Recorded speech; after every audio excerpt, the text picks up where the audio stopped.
So for this problem, we have these four different beakers, and I've already written out the amount of molecules in each of these beakers. So, like for instance, for this first one, we had two AB molecules, two B molecules, and two C molecules.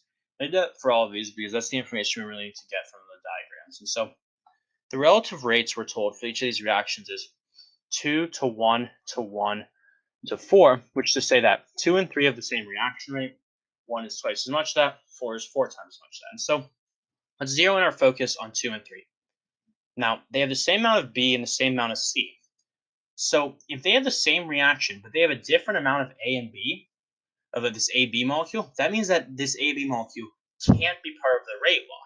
And so we know immediately that the rate law is going to be half to equal to rate equal to K times B to some power times C to some power, whatever the order is. And so to figure out that order, we're going to go to the other reactions. So let's compare 1 and 2. We already decided that the AB has no effect. And now if we look at here, the differences between C. And so we have 1C over here to 2C.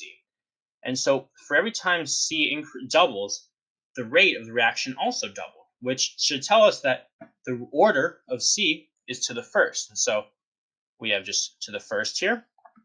And now, going from 3 to 4, we can compare that we're doubling the amount of C, which we know should already double the rate, and we're doubling the amount of B.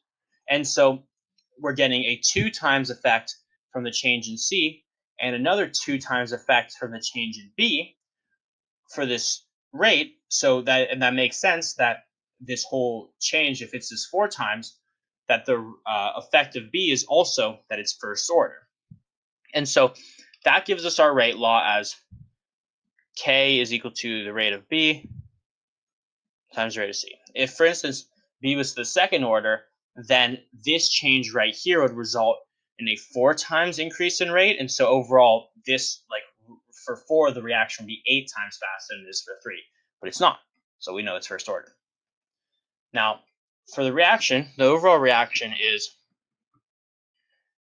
AB plus B is equal to A plus diatomic B2. Now, we're told that we have C.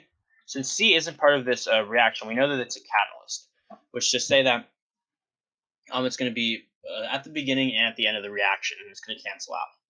And so if we want the mechanism to reflect this rate law, the rate determining step needs to have B and C. So for example, if we have called this the slow step, the rate determining step, we could have B and C reacting to form some complex BC, and then it has to react with the other molecule here, so AB, and so we could have BC plus AB reacting to form B diatomic plus A plus C, and these C's will cancel out. We'll call this the fast step because we want this slow step to be our rate determining step. And so if you look at this, you'll see that this BC is an intermediate. It's produced first in the first step and then used up in the second step. And C is a catalyst. And then overall our reaction reflects what we wanted it to do. B plus AB forms diatomic B and A.